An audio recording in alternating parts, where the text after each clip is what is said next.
తోడేళ్ల పాలనలో సాగేది ఎలా? ఎద్దేడ్చిన వ్యవసాయం రైతేడ్చిన రాజ్యం బాగుపడదు అంటారు. ఇవాళ తెలంగాణ రాష్ట్రంలో జరిగేది అదే. రైతు ఇవాళ కన్నీళ్లు పెడుతున్నటువంటి పరిస్థితి.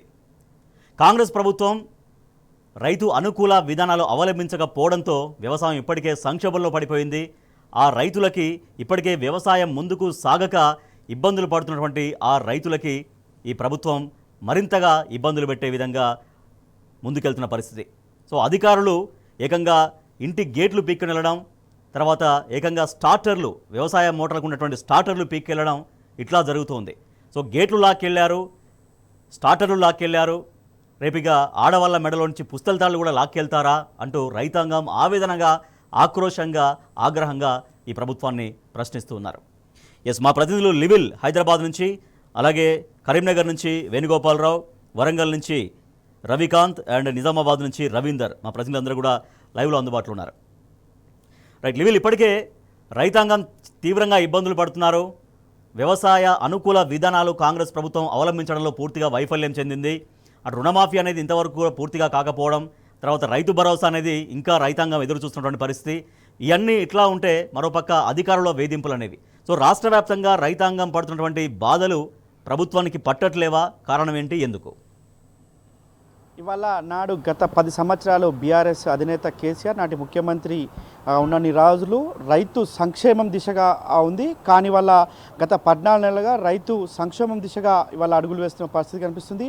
రైతాంగానికి ఆనాడు అనేక హామీలు ఇచ్చారు. రైతాంగం కోసం అనేక హామీలు నెరవేరుస్తాం, మేము మాది రైతు ప్రభుత్వం, ప్రజాపాలన ప్రభుత్వం అని చెప్పేసి గొప్పలు చెప్పారు. ఇవన్నీ కూడా ఇవాళ ఉత్త ముచ్చటే అని తేలిపోయింది. నేరుగా ఇవాళ రైతాంగానికి ఏదైతే ఇస్తానన్న పెట్టుబడి సాయం ఉందో అది కూడా 15,000 ఇస్తామని చెప్పారు, మాట తప్పారు. 12,000 ఇస్తామన్నారు.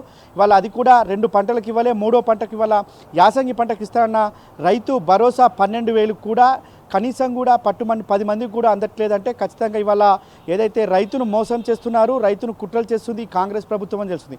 రుణమాఫీ కూడా ఇదే విధంగా మేము 2 లక్షల రుణమాఫీ డిసెంబర్ 7 నాడు మేము అధికారంలోకి వస్తున్నాం, ఇంకా తెచ్చుకోని వాళ్ళు ఉంటే తెచ్చుకొని అని చెప్పిర్రు. ఆనాడు అధికారంలోకి వచ్చిర్రు, దాదాపు 14 నెలలు కావస్తుంది. ఇప్పటి వరకు కూడా రుణమాఫీ పూర్తి స్థాయిలో చేయలేదు.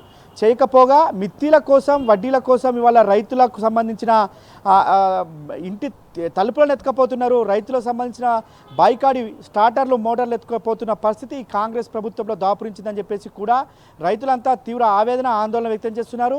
గత ఉమ్మడి రాష్ట్రంలో ఆనాడు రైతు బకాయిల కోసం, ఆనాడు నీటి తీర్వా కోసం, ఆనాడు అనేక రైతాంగానికి సంబంధించిన నీటి తీర్వా కావచ్చు, రైతు కరెంటు బిల్లుకు సంబంధించి కావచ్చు, అనేక సమస్య ఆనాడు రైతుకు సంబంధించి ఈ విధంగానే ఆనాడున్న కాంగ్రెస్ ప్రభుత్వం చేసింది.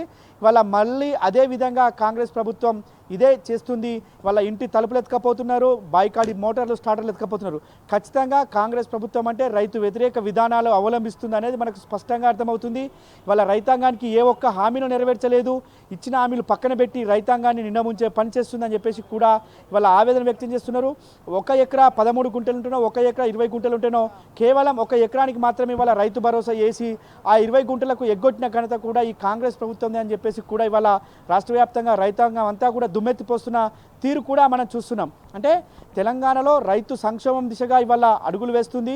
ఆనాడు 10 సంవత్సరాల పాలన రైతులకు ఉపశమనం కలిగించే విధంగా నాటి బీఆర్ఎస్ ప్రభుత్వం అనేక నిర్ణయాలు తీసుకుంది. దాంట్లో ఇందాక మీరు ప్రస్తావించినట్టుగా నీటి తీరువా రద్దు అనేది ఒకటి. సో అలా 2018లో నీటి తీరువా రద్దు చేసింది. కానీ మళ్ళీ వాళ్ళ కాంగ్రెస్ ప్రభుత్వం వచ్చిన తర్వాత మళ్ళీ ఆ పన్ను ఎందుకు వాళ్ళ కట్టాలని వేధిస్తున్నారు?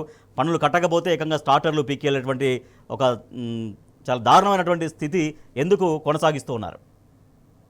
అంటే ఇక్కడ ఆ రైతులకు సంబంధించి రైతు మీద ప్రేమ కానీ, రైతు అనేటోళ్ళు ఈ కాంగ్రెస్ పార్టీకి పట్టదు అనేది మనకు ప్రధానంగా అర్థం చేసుకోవచ్చు. గతంలో కూడా ఏదైతే గత ఉమ్మడి రాష్ట్రంలో కూడా రైతులు ఇదే విధంగా ఆవేదన చెందారు, ఇదే విధంగా ఆందోళన చెందారు, ఇదే విధంగా నిరసనలు చేశారు. ఆనాడు యూరియా బస్తాల కోసం చెప్పుల లైన్లో పెట్టారు, ఆనాడు విత్తనాల కోసం ఏకంగా పొద్దున పోయి రాత్రి దాకా కూర్చొని చనిపోయిన దాఖలాలు కూడా మనం చూసినాం. ఇవాళ మళ్ళీ ఈ 14 నెలల పాలనలో మళ్ళీ అదే దాపురించింది అనేది కూడా ఇవాళ మనం ప్రధానంగా చూస్తున్నాం. నిన్న మొన్న కూడా చూస్తుంటే యూరియా అంటే ఎరువులకు సంబంధించి కొరత వల్ల ఎక్కడ పడితే అక్కడ ఎరువులు దొరకకపోగా దానికి సంబంధించి పెద్ద ఎత్తున క్యూ లైన్లో ఉండి బారు తీరిన పరిస్థితి చూసినాం. ఉదయం 5 గంటలకే వెళ్ళి క్యూ లైన్లో నిలుస్తున్న పరిస్థితి చూస్తున్నాం. అంటే రైతు సంక్షేమంపై వీరికి ఏమాత్రం పట్టింపు లేదు.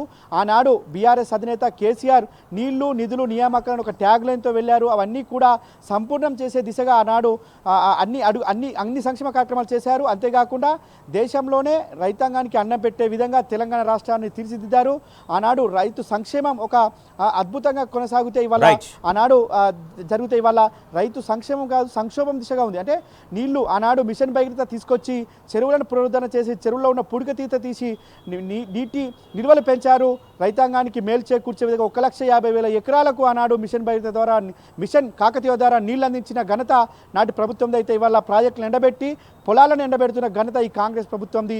అదేవిధంగా ఎరువుల కొరత కావచ్చు, విత్తనాల కొరత కావచ్చు, అనేక అంశాలు కూడా ఇవాళ ఈ కాంగ్రెస్ పార్టీకి పట్టింపు లేదు. ముఖ్యమంత్రికి తెలియదు. తెలిసిన మంత్రి చెప్పడానికి వెనకాడుతున్నారా లేదంటే కనీసం సమీక్షలు చేయడానికి కూడా ఇవరికి టైం దొరకలేదా అనేది కూడా తోడేళ్ల పాలనలో సాగేది ఎట్లా అంటూ రైతాంగం ఆవేదన వ్యక్తం చేస్తున్నటువంటి పరిస్థితి. సో సాగు ఇప్పటికే నడవక ఇబ్బందులు పడుతుంటే అధికారుల వేధింపులు మరింతగా ఎక్కువ అవుతున్నటువంటి పరిస్థితి.